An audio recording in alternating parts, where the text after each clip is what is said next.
when you look at it, what do you think sobriety has taught you about yourself? I didn't know I was an introvert. Oh,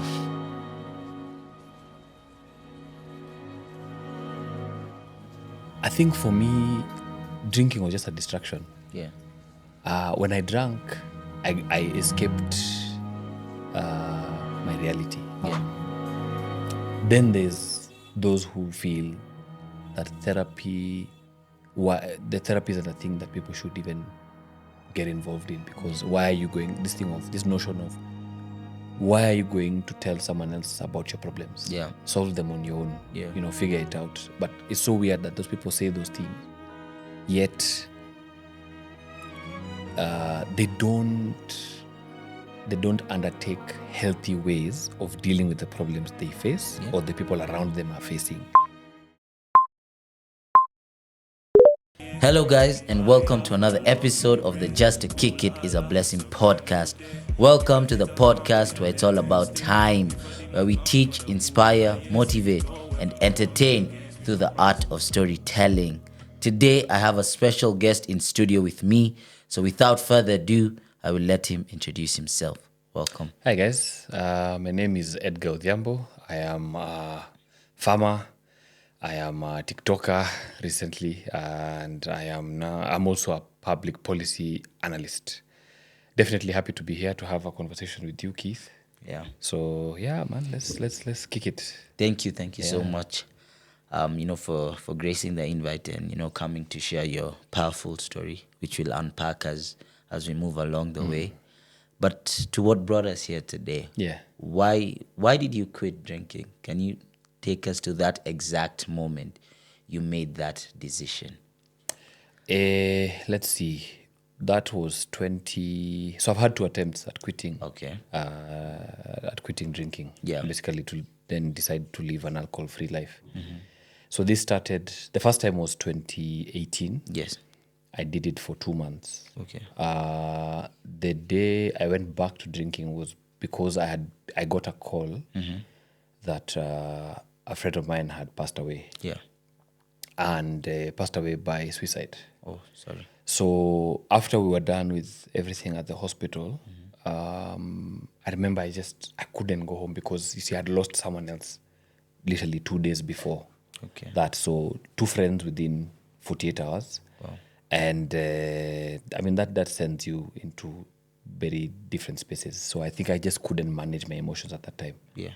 So my friend and I just went to the local we used to go to, had a few drinks. I didn't get drunk, to be honest, but just had a couple of drinks, I think, just to escape whatever was going on at the time. And then I went home. But fast forward now to when I actually now quit. Yeah. First of all, I think maybe what I'd say is I didn't, when I stopped drinking, I never said I quit. Yeah. I just stopped. So I'll explain that this way. I'd gone out of town for a funeral. A friend of mine had lost her dad. And then after we were done, we came back from the funeral. We went on a Friday, came back on a Sunday. And I remember that Sunday I didn't go home. I didn't go straight home. A couple of us went to the club. And then now I got home at some hour. I can't remember because I was now driven home. So I drove to where we were. It was in Western. Yeah. So I drove from. Yeah. And then now when we got to Nairobi, I gave now my friend the keys. I told him, hey, now I've done enough driving. I'd like to now just, decompress. And I'd like to, and that way I was like, let me drink, let me dance. Yeah. And then you'll be in charge of taking me home, which he did. So I remember now I woke up on Monday, and man, I was off. The hangover was crazy because we drank on Friday, we drank on Saturday after the burial, but I slept early. I didn't overdo it on Saturday because I was driving on Sunday. Yeah. So Sunday I drive. So there's the physical exhaustion, and then there's the exhaustion from the drinking that has happened on Friday, And even Saturday, mental. and then Sunday, and then now mentally now. Yeah. So mentally on Monday everything now checks in. So your body is shut down. Your mind now is at war. So Monday I was in and out of sleep. But now Tuesday, this hangover is still not done. The mental exhaustion is not done. And what that looks like is you get into a bit of a depressive episode. And then there's also the anxiety that comes with post-drinking. So as Monday, Tuesday, Wednesday is when I was feeling like myself. And I remember now on Wednesday, I had a conversation with my friend. Yeah. And I was taking her through what, after I lost those two friends, Yeah. what that period looked like up till June, because that time it was June, what that period looked like. That's what, over maybe, 7-8 months of what my drinking changed to be.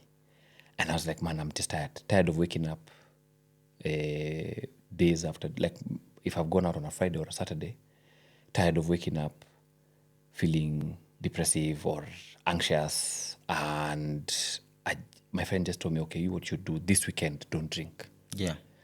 See how you feel. So that's how it started. Wow. That feeling tired and worn out from this constant cycle of you're depressive, you're anxious, it's happening almost every other weekend, and then it takes 2-3 days To recover. to recover. Yeah.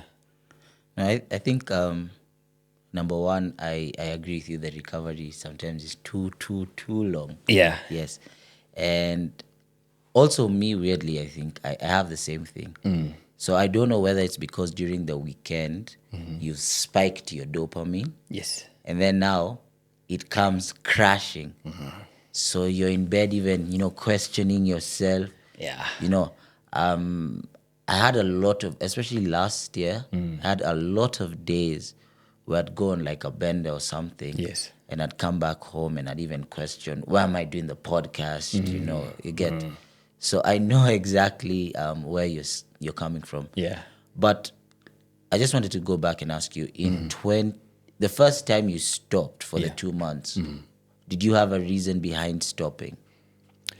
Yes, I did. One, I think, was a lot of the impacts of my childhood trauma now was still showing up, I think, a bit more evidently. Okay. And how that was just my mood. Yeah. My mood would just dip randomly.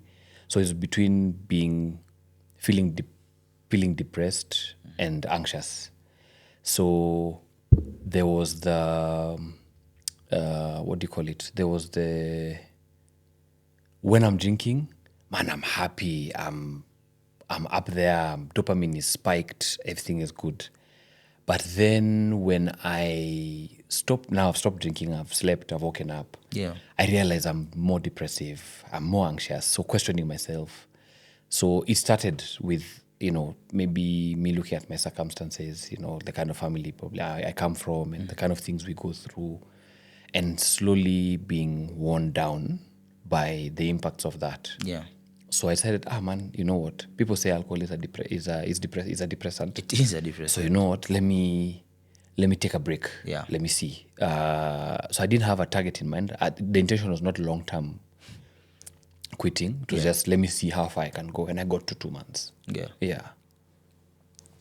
So, like now you said you went back because you lost, 2 friends in a span of, short time. Losing that 2 friends, how did it feel at that exact moment, especially knowing that unfortunately one took their own life? So Yeah. actually, both of them did. Oh, sorry. So both friends Yeah. took their lives. Coincidentally, we were all in the same WhatsApp group, and the second person's death was there were other underlying issues. Yeah. But it was also then affirmed. Yeah. Like the confirmation of, the trigger. Yeah. Of, I think let me follow this person on the other side was based on the first person's death. First person was in hospital, was going for blood transfusion. She had leukemia, and we donated blood. And then, I saw her, she was good. It was just a routine thing, with someone who was dealing with leukemia. Yeah. And then the other things that probably played in the background that we didn't know, that now when she was going through a blood transfusion, she passed away. And then now there was, announcing this on our group, and then people were now, sort of in this somber mood because of the funeral. Yeah. So the second person now was affected, I think, more than we could even see, because we were not in the same space. All this was just being done via WhatsApp. Yeah. And I think now, eventually, the 2 days later, she just decided to take her life. Now, for me, knowing both of them, we were not very close, but we were in a WhatsApp group where we were talking about mental health awareness. Yeah. So that's what the WhatsApp group was about. And then now two of your guys just, they're gone You go. within a very short span of time. Yeah. So for me, what that did was it resurfaced a lot of my suppressed childhood trauma again. Yeah. Mind you, I've been in therapy. I've been doing therapy for for a while. Yeah. But I think also because I was still in the environment that was hurting me, you can only suppress things for so long. Yes, that's true. And then now being in a space where not very many guys either understood the impacts of living in an environment, for example, that takes away from your mental health, the depression came back, the anxiety came back. You start asking yourself so many questions. Is anyone next? Is it you? And now not knowing where to turn to. So for me, I only drank Fridays and Saturdays. So the choosing the booze that night when this friend of mine passed on was just because there was a lot of noise in my mind, and I needed to silence that noise. Yeah. So what I decided to do was, I'm like, let me just go and take a couple of drinks. Yeah. And that's what I did. So the impact of their death was just, man, it was devastating, because I was not in control. Definitely not. I couldn't do anything to prevent what was already rolling. But the depression and anxiety that followed was immense. Yeah. When you look back, because I've also lost a few people, and one of them was really close to me. Yeah. To suicide. Do you think there was any signs? Let's see. Signs that they were going through a lot in life, yes. Okay. But signs that there was suicide ideation, no. Okay. I from either of them, Yeah. I wouldn't say that there was anything, at least from my personal interaction with both of them separately, there was no indication that they were going to take their lives. Yeah. Yeah, I can't say that I can vividly remember anything. Okay. And during now that whole period of depression and anxiety that you've gone through, Yeah. did the thought of you ever taking your life cross your mind? No, taking my life, no. I think if anything, I was always afraid of. Okay. Because they're not the only two that I've lost Yeah. to suicide. But there's always just been that fear of, because someone deciding to take their life, that is, it takes a lot of courage to do. This is the greatest act of courage one can ever do. Exactly. Because you don't come back from it. Yeah. If you're successful, quote unquote, you don't come back from it. You're gone. And there's a difference between how men and women, decide to take their lives. So for me, I think it was more of, whenever I was in the depths of depression or anxiety, it was more of, man, I wish if I wasn't here, I wouldn't be feeling what I'm feeling. Yeah. But I never got to planning anything. Okay. Yeah. That's strong. Yeah. So I think another thing we've seen or we're hearing from you is a lot about, childhood trauma. Yeah. Childhood trauma. Maybe you could break down that for us a little bit. Again, it's what you're comfortable sharing. Definitely, man. I know there's no issue with sharing. Yeah. So the childhood trauma, I think, looked like, for me, was a two-parent household, but my parents not being on the same page on a lot of things. So their marriage was just, dysfunctional. Yeah. At least from my eyes as their child. Yeah. A lot of things just go unaddressed, and what happens is, a lot of stuff ends up compounding. So they are in disagreement and arguments over so many things, and I, as their firstborn, now gets the brunt of it. Yeah. So on one side, there is, me being afraid of my dad for the longest time because of either his temperament, just being angry over things that had nothing to do with me, but were taken out on me. And then now, I guess, angry about the dynamic of the marriage. Yeah. That now was also projected on me. And then now from my mom's side, it was more to do with updates of what is going on in the marriage. Yeah. So, it's being made aware of very sensitive things that were taking place that ideally I shouldn't have known. That's information that I shouldn't have been privy to at the age that I was being privy to. Because this started when I was 10.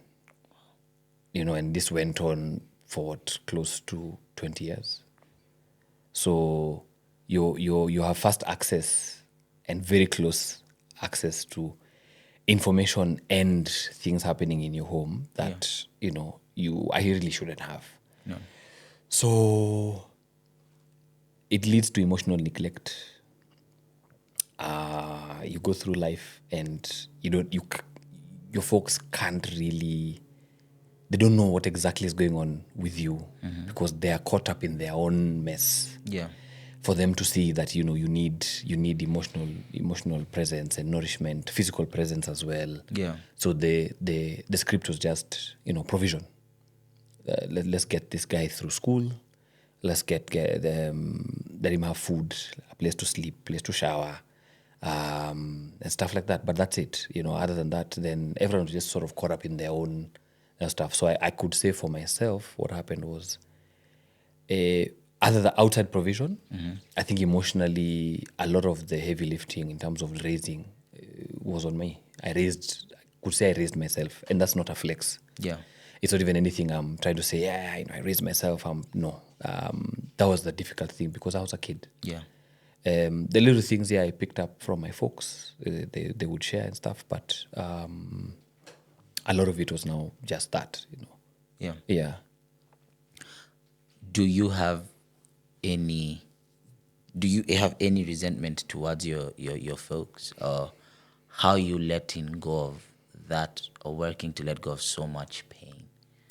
Because I think also these days I hear a lot of people with issues with their parents, and similar to what you said is here's two adults who, I'm not going to blame them or say anything, Yeah. but are lacking to see the emotional capacity or the emotional pain they're causing their children. Yeah? And feel like just because I paid for you a good school, you have a good house and whatever, that's enough. But now they also are bleeding on people who never cut them. Yes. And that's their children. Yes. Yeah. Yeah.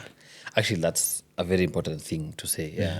Bleeding on people who didn't cut them. Because I am not the cause of any unhappiness that they maybe endured, or even any trauma that they endured in their own lives, maybe as kids growing up until they became adults who now became parents. Yeah. Resentment at some point I had, because being put in the front line of so much, I get the things that were happening in their marriage. Yeah. It was hurtful. Some of the things I was being told, man, you sit, you look, and you're like, man, where do I take this? Yeah. Because to me, at that time, it looked like all other kids came from perfect homes or better homes. Maybe not say perfect, but better homes than mine. Yeah. So at some point, I was resentful because I didn't know where to take the pain. I was not doing therapy. I couldn't talk, stand up for myself in the home and tell my folks, hey, man, please stop fighting in front of us now because I have a younger sister. Stop fighting in front of us. Stop arguing in front of us. Stop being temperamental with me. I would like you to be more present at home. I'd like to spend more time with you. I'd like to hear more I'm sorry's, more accountability, more I love yous, stuff like that. I didn't know how to do that because I was never taught. Yeah. So I just used to take. So with taking, at some point you get resentful. That's for sure. I think I'd be lying if I said I wasn't. Yeah. Coping. I think a lot of times I just used to. Mine was a lot of people pleasing. Yeah. So if I was a good son, Yeah. then maybe they'd see that, oh man, they'd see value in me. They'd see, oh wow, this guy is actually a good kid. Yeah. Let's start loving him more. Let's start validating him more, giving him more attention. Yeah. So my people pleasing was within the home space and also with my friends. Yeah. That's how I initially started coping. Yeah. I found a way and started doing therapy, and I realized that was never going to work. Mm-hmm. They were just going to do what they wanted to do. Yeah, and you can't change an adult. I can't change that, An adult. I can't change the adult. Yeah. It depends though. You could trigger change. You could be the one who I think it's the adult to then decide whether they want to change or not. Yeah. So the platforms or the even the things I was learning in therapy. Yeah. Because I know people who, for example, they come from families where now some situations then happen, and then maybe therapy comes along the way, and you find the parent may be a bit apprehensive to therapy, but then they start realizing, oh wow, there's some good benefit to this. So you know what? Okay, let me see the error in my ways and then change. Yeah. But a lot of guys don't. So for me, my ways of letting go and dealing with now became therapy. Yeah. So I delved into therapy back in 2015 is when I started to date. So it's on and off, but to date, I've been doing that. Then at some point I started now talking. Yeah. I started talking to people, friends, a few relatives here and there, but friends as well, as a way to just let this stuff out, because I had a lot of stuff pent up and it needed to get out. There was that. There was then in the gym as well. Yeah. Yeah. No, like I say, with pain, it's like a balloon. Yes. The more you pump air into it, eventually it'll burst. Yes. But if you slowly let a balloon release the air, that balloon you can keep pumping it even for days. Yeah. But if you just constantly pump, poop, it has to burst. It'll have to burst. It has to burst. Yes. Yeah. Mm.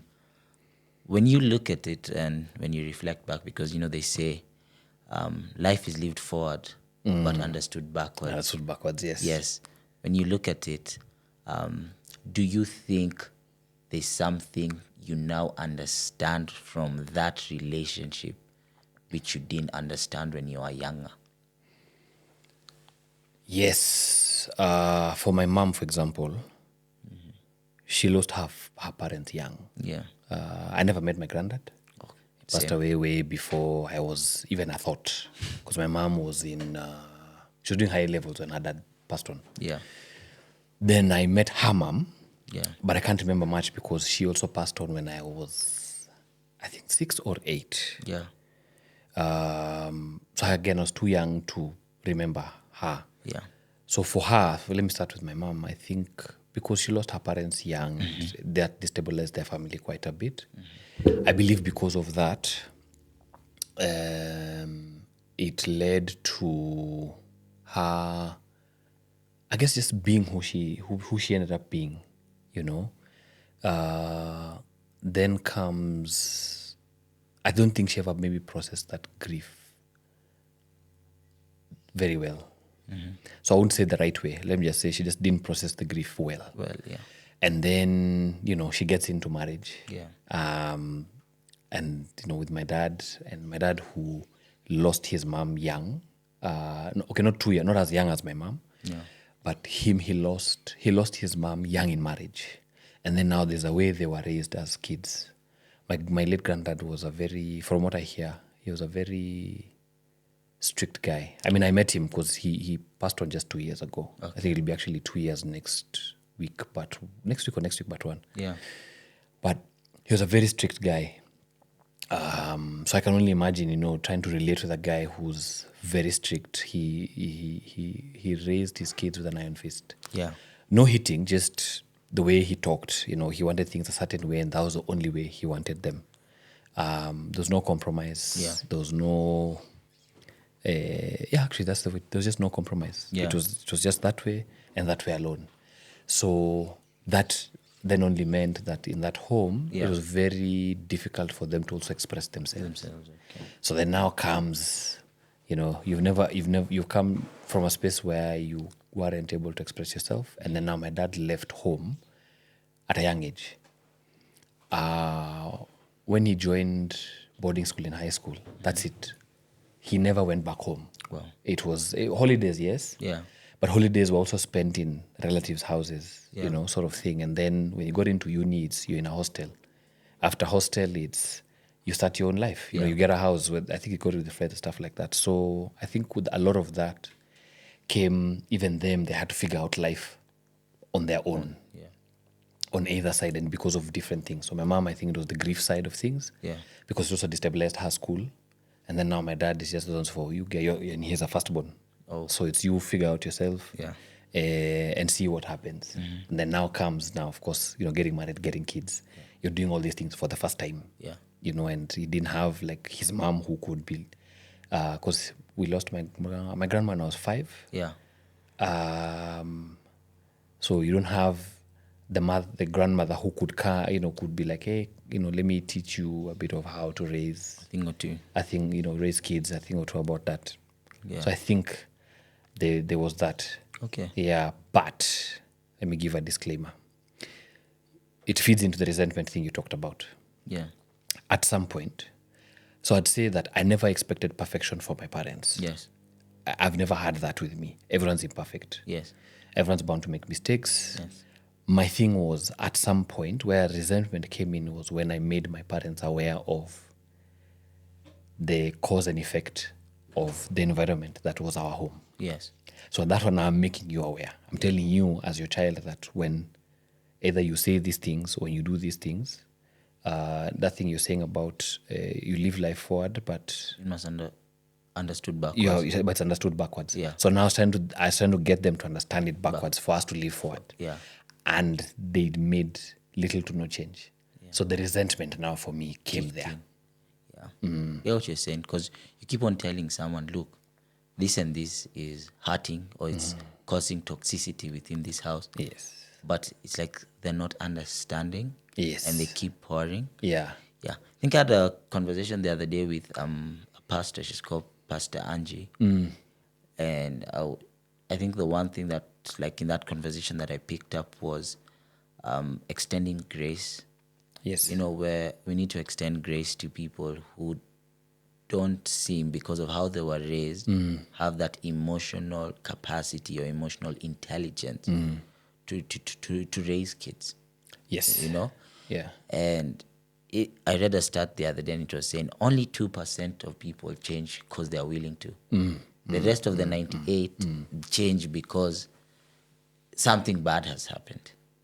True. Yeah. True. Yes. Yes. So Because- tragedy, yes, trauma. Yeah. yes. Then now 2% change because of will. Yes. Yes. Yes. The rest, it's whatever. So you said, like, growing up, there was some sort of emotional suppression in your life. Do you think that's what now channeled you or pushed you towards drinking? No, to be honest. Yeah. The way I got into drinking was because of my uncles and aunties, actually. Yeah. We just sat, we sat with them during these functions. Now you're all called for, your mom, your dad, you as the nephews and nieces of the family. You're called for these parties. Yeah. And then now you're like, oh wait, you're 18, wait, you're 19, wait, Yeah. you're 20. Okay, Yeah. sit down. So mine was more of, we know you're going to drink, Yeah. so let's teach you how. How? So I was taught moderation from a very young Age. From the day one. Yes. I was taught moderation. Yeah. and moderation with different drinks. So beer, hard liquor. I was taught how to moderate. Yeah. Now, to answer the emotional suppression bit, I think for me, drinking was just a distraction. Yeah. When I drank, I escaped my reality. Yeah. I didn't. So I didn't drink often. Mine was Friday, Saturday. Yeah. During the week, Sundays, very rare. And if I did either, it wasn't much. Yeah. So Friday, Saturday, now I was the guy known as life of the party. One, I took care of a lot of people, people around me, like, that one of, I'm drinking, but, are you okay? Are you okay? Are you okay? Yeah. In the event that there was an issue, I was one of the people who was there trying to solve the issue. Yeah. Then dancing. Yeah. So I could say in hindsight, if I look at it, it's very rare that I was settled when I was like in clubs, for example, because I was always up and about. I was hyper, Yeah. And that helped me escape my mind, Yes. escape the feelings and the thoughts that I went through. Yeah. So for the weekend, I was sort of that was the placeholder. So a drink, which would give me courage to socialize more. It would help me not think too much when I am dancing. Yeah. You don't care about the moves. You don't care about who's watching you. You just, let me just dance. Yeah. And then I was just able to escape my mind, So this suppression, when I'm now with guys at the club, Yeah. then there was no pressure I don't have to talk to anyone about anything I'm going through. Yeah. Just like, yo, we're here to dance, let's dance. Yeah. We're here to drink, let's drink, because that's what everyone was doing anyway, you know. And the benefit of it, then I get to take care of people, yeah. So let me ask you, now that, like, you see that period Yes. of taking care of people and drinking, do you think it was a way of you to give something that you felt you never had? That's plain and simple. Yeah. That's what it was. If I took care of people, I'd then be taken care of. Yes. If I complimented people, I'd be complimented. If I gave people attention, they'd give attention back. If I validate them, they'd validate me back. Yeah. There are some friends who gave it in return. There are some who I was just that guy for them. Yeah. So they didn't, and no blame to them or anything. Yeah. They just benefited from a thing I was giving. Yeah. I would say they benefited from a service that I was offering. Yes. And I was not offering it consciously. Yeah. It's just a very subconscious thing that you develop and you catch on and you're like, okay, let me do this. I probably get it. So you don't do it to the thing of, okay, so if I do this to Keith will then give it back. And then now, we sort of, would balance out. Yeah. Now home, same thing as well. It was either like now being a firstborn son, you're like, okay, let me take up some responsibilities, whether it's, helping my folks get their cars serviced when they need maintenance, do stuff around the house, willing to go to the supermarket to shop for the house so that, guests can see, hey man, this guy's responsible. So they trust you more, they compliment you more, they'd be there for you emotionally, physically. But then, so I developed that way of coping, and I did that for long. But later when I got to realize it was people pleasing. It was a coping mechanism. Yeah. Yeah. Then when did you start when did you now start therapy and then get onto medication? Therapy I started in 2013. 2015. I think you, No, 2015. yeah, you mentioned 2015. I started therapy in 2015. Yeah. Medication came in 2017. Okay. I was still in the environment that was harming me, causing me all this pain and anguish. It wasn't changing. If anything, I think it was getting worse. Yeah. So the medication came in. So those are antidepressants and anti-anxieties. Yeah. These were just now to, I guess, regulate my nervous system. Yes. To help me deal with the depression, because now, man, I was in the depths of it.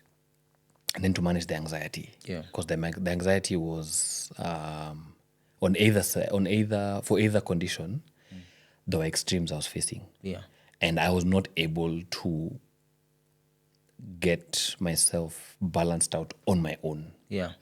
So the meds came in because of that, and so I, of course, now I was referred to a psychiatrist. Yeah. Who then we had a long conversation about my history. Yeah. Then is when the prescription came in of, okay, you take this antidepressant, take this anti-anxiety, and then let's keep monitoring progress as we move along. Yeah.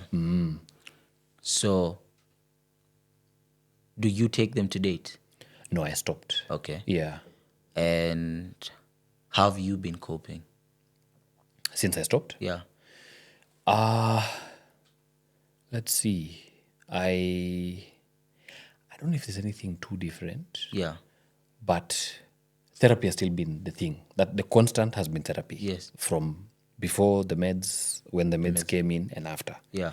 So I started taking meds in 2017. Yeah. I stopped in 2021 or 2. Yeah. 2. I stopped in 2022. Yeah. There was the period where I was taking meds and drinking. Yeah.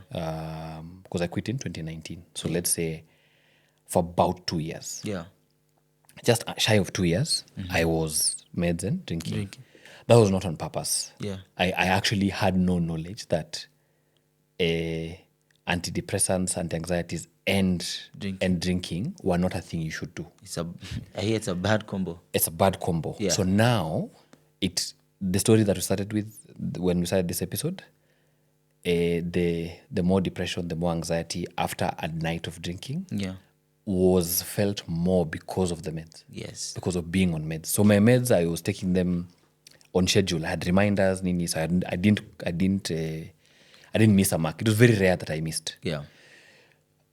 I got to realize much later that, by the way, and this was when I was I was already sober and stuff. Yeah. Like, by the way, anti-anxieties and antidepressants and booze make you feel more depressive, more anxious. I'm like, dude, this makes so much sense. Because then it made sense why I'd recover after 3 days. Yeah. Yet my friends who are drinking with, even if our bodies are different, but them, the afternoon maybe after a night, There is a. them they are good. I drink very little, but I'd still have the same effect. Yeah.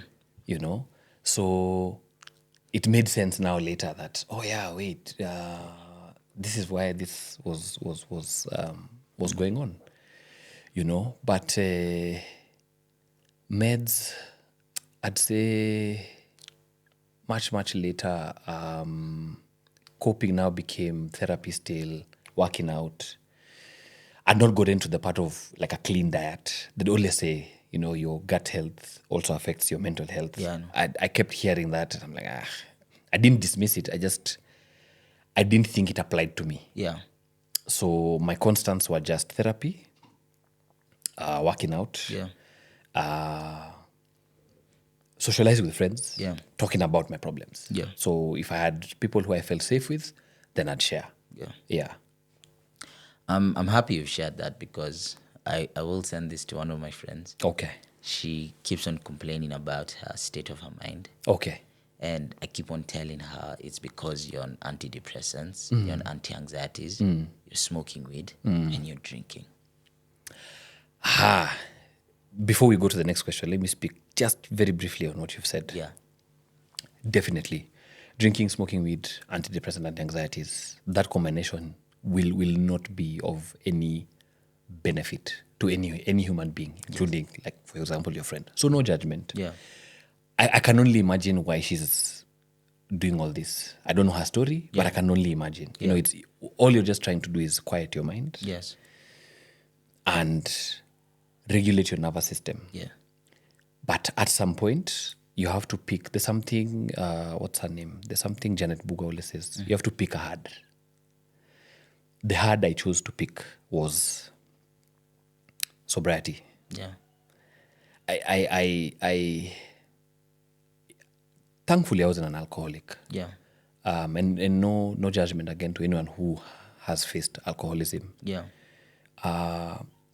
The little to mid-tier drinking I was doing was already affecting me in such adverse ways. Yeah. Then there's the home I come from, Yeah. which was the source of all of it. Yes. So, there's the source, and then now there's the way you deal. Yeah. Your friend just needs to pick a hard. Yeah. In the beginning, it's not going to be easy. No lie. Yeah. But eventually, things change for the better. Because then now you're forced to then adapt to leaning towards coping mechanisms that will now be of benefit to you long term. Yes. So for her, I'd tell her that even meds, there's a lot of stereotypes around medication. Medication, even see after I drank, I still took. They did help. I wouldn't lie, they did help. They helped regulate my mood. They helped regulate my anxiety. It takes time to get the medication that works for you. Yeah. So that's another thing. So you have to be in close contact with your psychiatrist to know, to be able to give feedback. Yeah. To know which, like if you're introduced to a medication, you have to give periodic feedback about how the medication is, how you're responding to the meds. Yeah. So for your friend, what I'd say is you have to pick a hard, and the hard that I'd advise to pick is stop the drinking and smoking of the weed. And even with the meds, probably temporary. Yeah. Like I said, I'm only speaking from this side, so I wouldn't speak from any point of experience or knowledge or no. Definitely, yeah. But for me, I always feel like with meds, it's a thing to keep you in the system. Okay. And that's why pharmaceutical companies are some of the richest companies. Definitely. Out there. Definitely. And with meds, yeah, it's just like alcohol or anything you consume. Today, one dose works. Tomorrow, the one dose doesn't work. So your addiction to it keeps on increasing. True. Yes. True. Because today, one Panadol will work. Tomorrow, it doesn't work. You'll have to take 2. After a year, 2 don't work. You'll have to take 3, So to that, I'd say, this is where a good and professional psychiatrist also comes in. Because that conversation for meds is a long one. Yeah, it's a long one. But I'll summarize it like this. A good psychiatrist will have close tabs on you. Yeah. With you, rather, they'll keep close tabs with you. Yeah. So that's your lifestyle. And then, the dosage of medication that they're giving. Different mental health conditions dictate. Some of them you could deal with them medicine free. Yeah. Some dictate that you have to go through meds. So things like schizophrenia and bipolar, that's a whole different thing. Yeah. You don't just meditate your way out of it. Yeah. You don't just therapy your way out of it. You include them, but medication is part of your life. Yeah.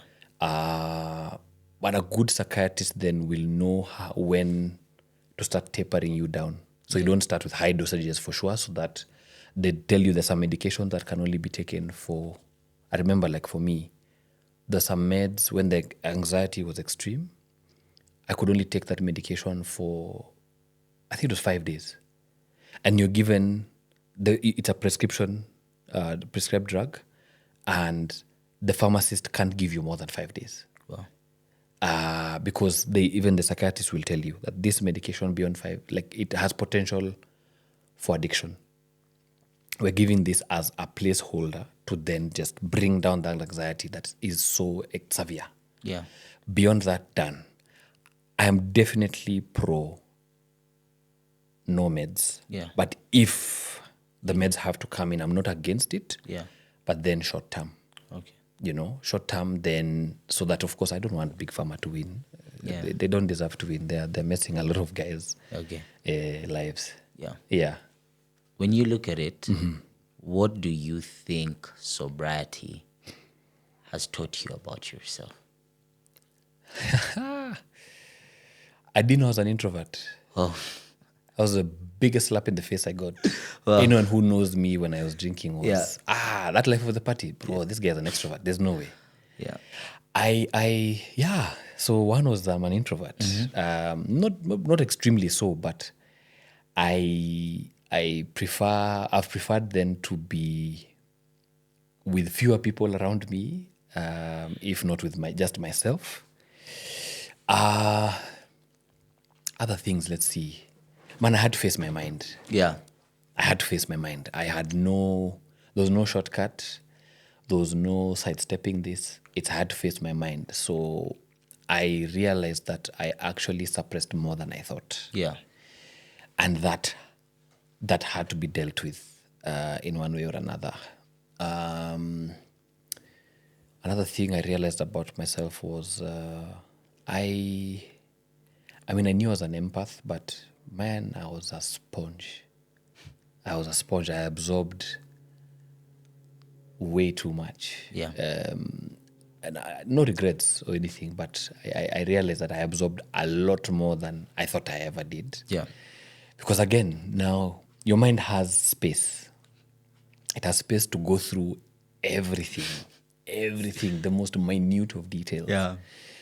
Let me see another thing I probably learned about myself. I think it's when I started realizing things like I was not very good at standing up for myself. Yeah. And I had to learn that very quickly, because this world and the way things happen in it dictates that you have to stand up for yourself from time to time. Yeah. I was a people pleaser. Yeah. And I was putting, I guess, labels to the actions that I was doing. And I'm like, oh, this is people pleasing. This is this. This is that. So I'm like, oh, okay. But now how do I deal? Then I knew I was always shy, but the shyness now was to other levels, man. It's very interesting that you've said all these things, because I feel like you're speaking to me. Aha. So, for me, basically, probably been drinking since I was 15, 16. Okay. And yeah, as it's gone, it's become wilder, crazier, and whatever.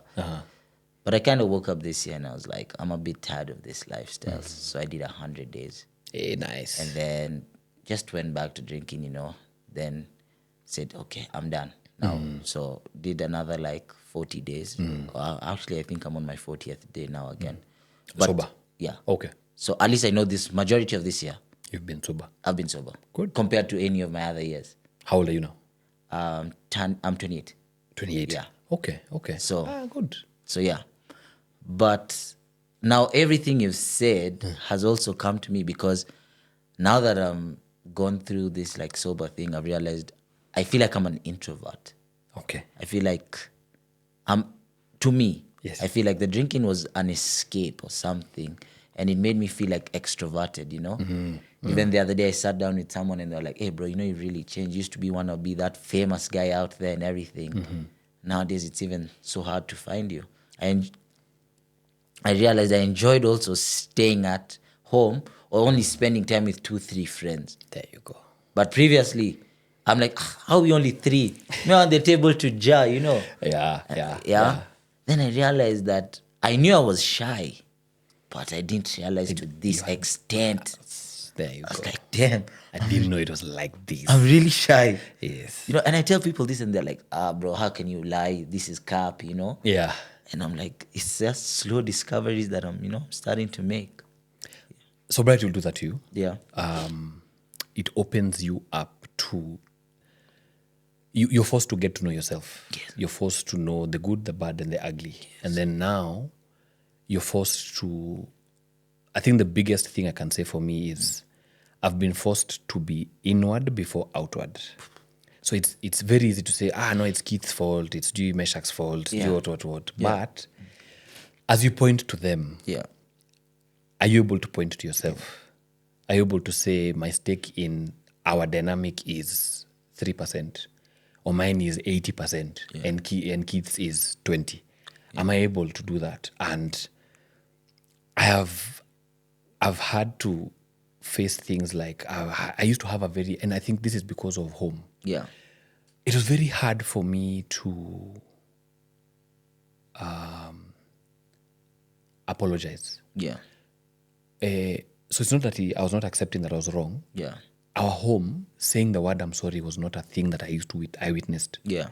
So I could act as someone who was sorry and apologetic about the things that I might have done wrong, but I realized just saying the word, "But hey, kid, I'm really sorry for what I did Yeah. or what I said to you that day." It was very difficult to just say it. Yeah. And I don't know why. To be honest, I can't say it was anything conscious that I felt like I was it was like a weak thing to do. No, I wouldn't even label it like that. It's just a thing that was not practiced at home. Yeah. But then now life comes and I'm like, wait, sometimes You have to I have to realize that I'll hurt someone, I'll upset someone, and I have to be sorry. I have to be accountable for my words and my actions. Yeah. So now when you're forced to look at yourself, you're now like, so who am I? What am I about? What do I like? What do I dislike? And I remember another thing that maybe speaks to a question you asked me was, I now realize through sobriety that I preferred to have interpersonal relationships. So I would meet someone, like now today, we've met today on a weekend. Yeah. I preferred, if you call me like, yeah, let's meet Saturday at 8:30 a.m. Yeah. Before I'm like, what do you mean 8:30 a.m.? Bro, I'd be asleep. Yeah. Or even if I'm awake, I don't have the energy to leave the house to come meet anyone. Yeah. But now I'd meet someone at 8:30 on a Saturday or a Sunday Yeah. for tea and a very, life-changing conversation. That's another thing. And I found myself, I learned that I was yearning for it. And I was yearning for it because I didn't have it at home. So now, since it's my responsibility, my folks we're not having the conversation like that even to date. It's here and there, but not the way I'd like to. Yeah. So what I learned about myself is I was yearning for that kind of conversation. So what did I decide to do? My decision was then, I have to put myself out there. Yeah. It's why I reached out to you on despite meeting someone who you had as a guest before. Yeah. I'm like, you know what? Why not? Because you have a platform that is having conversations that are to my liking. So I'm like, you know what? Yes. Let's go. Yeah. No, and I like that, you reached out and everything. And, I think you've said a lot of stuff Yeah. that has really reflected to me, And I'm sure when I sit and edit this, I'll just be like, damn, this guy's really hitting some points home, I'm glad, man. Yeah. But even again, another thing that you said is the thing for, responsibility. Yeah. Being able to blame the world but not being able to point at yourself is another thing you get, And I think for me is I have this journal that, I created with my team that has a question every day. Okay. And some of those questions are hard. You don't want to answer. Yes. But the more I answer, I'm discovering more about, myself. Sometimes it asks you a question and then you're like, damn, I've never asked myself this question. But then how was I thinking? Because I think there was a day it asked me, who do you think are your real friends? Oof. Then, in the back of your mind when you've not asked yourself, you never ask yourself that question really. And then in the back of your mind, when you're not answering the journal, you're just there like, okay, But I was like, why I purposefully do my journal is because I want one day to give all these journals to my kids and tell them, look, dad was a normal person. Dad is no superhero. Dad is nothing. Yeah. Yeah? Yeah. So on July whatever, dad had a bad day because of this. Yeah.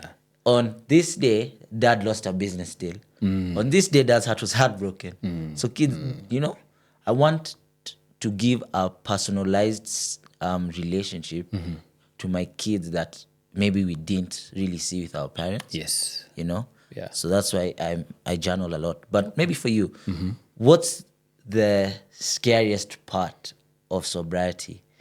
Is it the loneliness? Is it the clarity? Is it the silence? Or is it something else? I'd say all of it, man. All of it, yeah. All of it. The silence is loud. Yes, yeah. And I think that's an it's a what? Oxymoron. It's an oxymoron. Yeah. The silence is loud. Oh, it's loud, bro. It's because now I hear my mind and I realize things like I'm an overthinker.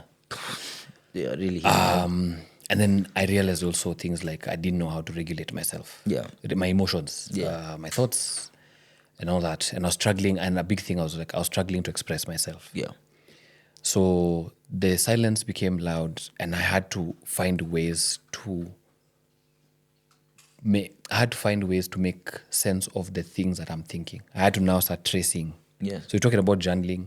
Things I was now pushed to do was trace your thinking patterns. Wow.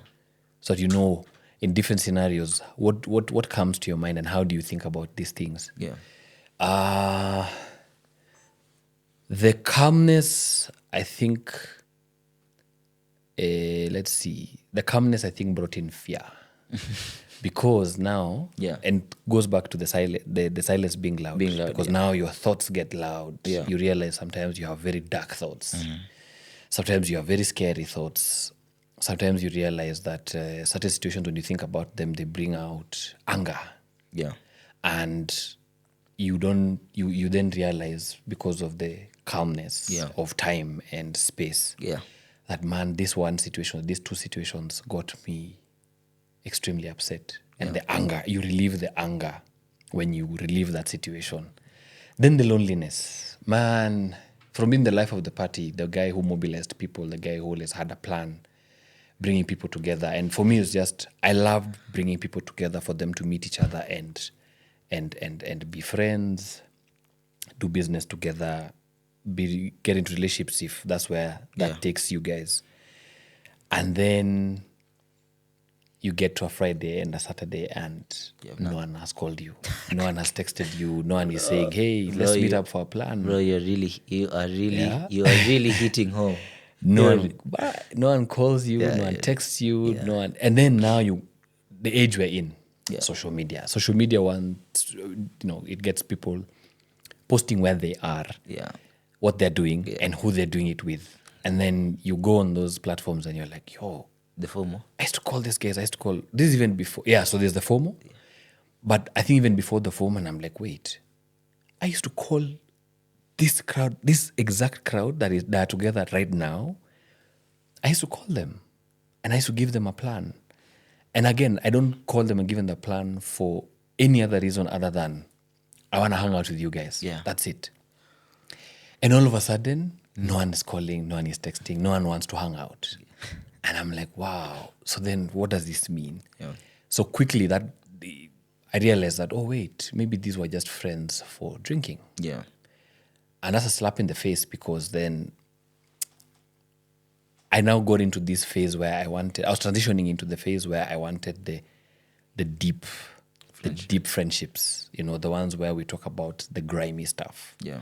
How do we deal with grief? How do we deal with, if I come and tell you, I've lost a business deal and I've lost a lot of money, I've been conned, I'm not able to provide for my family or myself, or I have a parent who's sick and I'm taking care of them. And those are not the people I could do it with. Yeah. They were the drinking buddies. So again, not that they don't have any value, they do. Yeah. But they are not the guys I could do that part of my life with. Yeah. So now for me specifically was now anything to do with like my home space, my childhood trauma, the things I've been learning in therapy and I would like to practice. Yeah. So quickly I realized, yo, man, I have many numbers saved, but maybe 2 people are the guys I could call. Yeah, that's true. Yeah. I'm telling you, you're really hitting home. Yeah. Why are you so open to share your story, by the way? So I'm an empath, first of all. I remember in my people-pleasing days, I used to help people because I never wanted them to go through anything close to what I did. Okay. And this is not to disclaim that my life experience was the worst of them all. Yes. Definitely not. There are those guys who have it a lot worse. Yeah. But there's my experience. Yeah. And people who I called friends that were near me, I used to hang out with and do life with. I never wanted them to go through what I was going through. Yeah. So then I got into, becoming more aware of what impact my home space had on me. And I'm like, man, if I'm going through what I'm going through, I would never want anyone around me to go through this. Yeah. Then there's a particular relationship I was in, then it ended. And I remember now my uncle caught wind of me becoming a mental health advocate and just trying to talk about mental health and stuff like that. And I remember he told me, Edgar, you can't have this kind of story. You can't have gone through all these things. You can't have learned what you're learning and what you're about to learn and not talk about them. Yeah. You have to put yourself out there and talk about them, because then you're going to save a life. Yeah. You're going to get people to think differently about the situations that they face. You're going to build a community. You're going to get people to know that they're not alone, which then brings in the community aspect. So why? That's my why. Is to bring people together, to make sure that people know that they are not alone. There's several people going through the same thing. It might look different, but we're going through the same thing. And you see, just by virtue of me talking the way I'm talking and sharing my experience on this podcast of yours, you already there responding, saying that, hey man, hey, I can relate to this, I can relate to that. It's And I'm sure another that's 10, why- 20 people will listen to this and say, this guy's actually speaking to me. that's it, man. Yeah. And in this day and age, man, we're dealing with a lot of stuff. Yeah. There's a lot that's coming at us Yeah. in life right now. So I'm open because I want to help, inspire, encourage, preserve, protect, and save people's lives. Yeah. Okay. What do you think is a misunderstanding about vulnerability, especially amongst men? That is not, first of all, what you're meant to do as a man. Yeah. Number two, that it's weak. Number three, then it invites evil. It invites evil forces in form of human beings who then will come and plot against you. Yeah. They will destroy your life. They'll bring you down as opposed to prop you up. Yeah. And then you'll just not be able to come back from that. You'll not get. And then it. I think the other myth is you lose respect. Yeah, amongst fellow men and also amongst women. Yeah. No. Yeah, I think vulnerability it's key, and it's people see it as a sign of weakness, but I think it's great strength. It is, yeah. And I think the more vulnerable someone is with you, I think the more you're able to connect. Yes. Yes. Yes. When I look at it, I think some of my closest friends that I have is because of how vulnerable we've been in conversations. Yeah. And I feel like the more vulnerable we are, the more closer we get and the more I treasure them. Yeah. And that's true. Yeah. You've done therapy now for over 10 years. Yes. What's the greatest thing, or what's lessons that therapy has been teaching you? What are top three? Like, maybe there's many, but Yeah, there's many, but one I think would be self-awareness. Yeah. Self-awareness has been, I think that's the top for me. I've built on my self-awareness because of therapy. Yeah.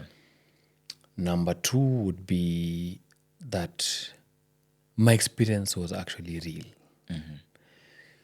And that experience was not an experience I deserved to go through. Irrespective or in spite of other things that we can add there, your parents didn't know any better, all those things that people tell you.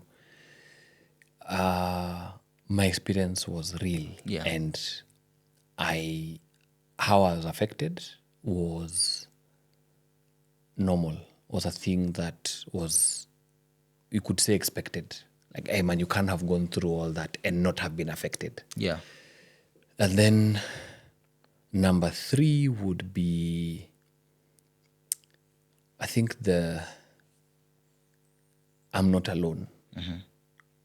There's people around me who have gone through the same things as me, and it just looks different. But I'm not alone, and I can come back from it better, and live a good life. Yeah. Yeah. I don't know whether it's if there's some of football fans that I've seen are so committed to their team. It's Liverpool fans. Liverpool fans. And I don't know whether it's because of that caption of theirs. You never walk alone. Yeah. Yeah. But why do you think people are afraid to go to therapy even if they know they need it? Is it they're just afraid to go, or are they afraid of what they'll discover? From what I've come to see, there's the statistic or the demographic, I think, of guys I've interacted with. There's more people who are afraid of what they'll unpack, what they'll discover about themselves when they go for therapy. Yeah. Then there's those who feel that the therapy isn't a thing that people should even get involved in, because why are you going, this notion of why are you going to tell someone else about your problems? Yeah. Solve them on your own. Yeah. Figure it out. But it's so weird that those people say those things, yet they don't undertake healthy ways of dealing with the problems they face or the people around them are facing. So to them, they're like, no, but we're solving. But what they don't realize that they keep circling back to the same problem. Yeah. The problem now either just, I guess, amplifies. But a lot of people don't want to face themselves. So that's why people will die on the hill of, let me drink, let me do substance abuse, let me avoid. Avoidance, I think, has been a coping mechanism for very many of us. No, I think people are, that relationship with oneself, I think people are too scared. Yeah, they're too scared. So you do anything and everything to avoid that avoid it. And work is also another way people avoid dealing with themselves. I think for me also, I think one of the greatest discoveries I've had, and I've said it so many times on this platform, is the reason why my relationships have failed, despite meeting some of the most amazing girls ever, is because of the relationship I had with myself. And the moment I started working on that, even the quality of friends that have come into my life has changed. The quality of mentors has changed, so it was a discovery I made, and I'm like, wow, just because you've changed the relationship with yourself, and I always tell people, all of us have at least something wrong, and we need to deal with it, because grief is not grief, but everything we go through is genetic. And I saw in a research that you can pass on grief and other things to your children. Yes, you can. Yeah. You can pass on trauma to your kids now, depending on what kind of trauma You went through. Or that there's also what kind of trauma you went through. But you can. There's a lot of studies about that. As we get to the kick it section, the rapid fire section. Yeah. What do you tell yourself on your hard days? My the first part of that would be, I sometimes assume that I always have this thing of, did I get it wrong? So I'm hard with myself before I then get the other side, which is, no, wait. I think this is within range. This is fine. This is allowed for. Mistakes are allowed for. Whether I actually made the mistake or I perceived that I did. Yeah. But the first instinct usually is, I got it wrong. And then I'm hard on myself for a bit. And then I change now. I transition now into, no, wait, no. Even if I got it wrong, it doesn't mean I'm a failure. Yeah. Even if I said something that was not appropriate, it doesn't mean then I'm an inappropriate person. It's just, I just did this thing and I can change it around. And then just say, you know what, let's just go ahead and do it. It's so, for example, it could be the gym. Yeah. I've had a tough day. The previous day was tough, and now the following day has come, and it's time for me to get up and get moving. So my alarm goes off pretty early, and it's very easy to just be like, man, I just don't want to do it. Yeah. And now this weather is even helping with that. Yeah. It's like, hey man, it's too cold. Why are you bothering to go outside where it's cold? No, stay indoors. Don't bother. But then I'm like, no, it's been hard. It's been difficult. But you know what? Just get up, get moving. Okay. I will figure it out along the way. Yeah. And that has helped. I'm still a work in progress in that, because I'm coming from many years of being told that I always got it wrong. Wow. Even when I didn't. It was just easier to tell me that, because it was their way of not taking accountability. But now I'm trying to change it around. So it takes time, but I'm getting there. Okay. What is one truth about yourself you are learning to accept? One truth about myself. Yeah. I think for me that would be, I'd not always get it right, and that's okay. Number one. Number two, I think you said one, but Yeah. I'll give just two. No. Even if, so there's a big thing about my family, which is I've always been trying to bring my family together so that we have this, unity and better relationship. Yeah. That even if I'm not able to achieve that in that space, Yeah. I will be okay. I think it's always felt that if I let go of being the glue of trying to bring this family together, that then everything crumbles. Yeah. That even if it does crumble, I will be okay. Okay. Finally, what's advice you'd give to someone, watching this, that drinks to feel seen or heard? That drinks to feel seen or heard. What advice would I give a person like that? Yeah. I think the sooner you are aware of that, the better. Because then what you then need to do is stop yourself in your tracks and realize that, man, life changes In an instant. Yeah. It's not that deep. People don't. For those who, I think, are in that place, I think then what I'd tell them is stop in your tracks, and then look inward. Why do you feel you need that validation? Yeah.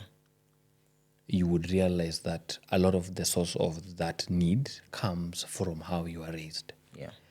And then what I'd advise them to do is then go and address the need for validation through drinking, through, I think as boys, there's always that thing of, if you're privileged enough to be the guy who comes from a family that has access to the car, Yeah. that can go and pick your friends to then go out. Yeah. And it makes you feel a certain kind of way. It comes from something that you lacked growing up. Yeah. So go back to that thing of go live. For you to live forward, you must understand you life must you must understand life backwards. Yeah. So I just apply it that way. Yeah. Understand backwards. Yeah. And when you get to realize when you get to that point where, this is where it comes, this is a source, Yeah. deal with that source. No. Yeah, and definitely now as you live forward, you will definitely live a more fulfilling life, and you'll find that now you'd care less about many things. Yeah. I think also I struggled with external validation and everything. But, the one that you realize is the most important and the one that no one can take away from you is internal validation. You need to learn how to validate yourself. Yeah. Gas yourself up. Yes. Yeah. Yeah. I think one of the conversations I once had with one of my friends, he told me, Tupac, no one can make you feel a way about yourself unless you let them to. And it really stuck out to me. So, Yeah. that's true. What I'll add, the caveat I'll put to that one is, you have to be aware. You have to be aware of what you're enabling. Because, so to speak, we're talking about being an enabler. Yeah. You have to then come to the presence of mind that you are enabling. Yeah. For you to then be like, oh yeah, by the way, it's me who's who's enabling this kind of behavior. And that takes time. It takes exposure to different people and different environments for you to know that, oh yeah, but it's me who brings this on.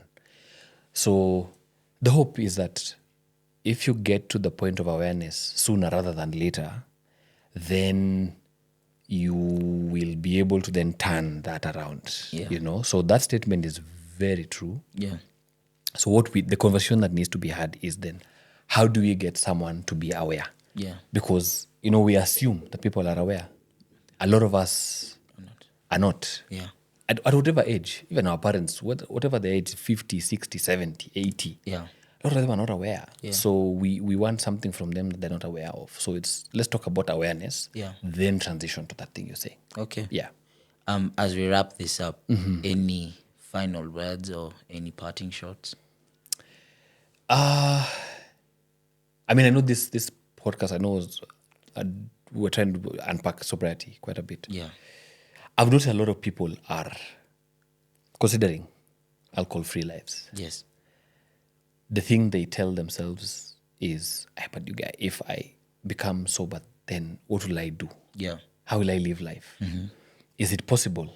And I tell them that there's a lot of stuff you can do.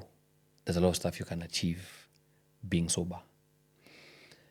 You'll have time and space to do all these things that are actually so meaningful to your life.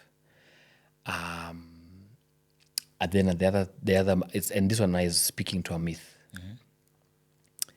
A lot of guys assume that when you decide to be sober, then that means you're tapping into a vice.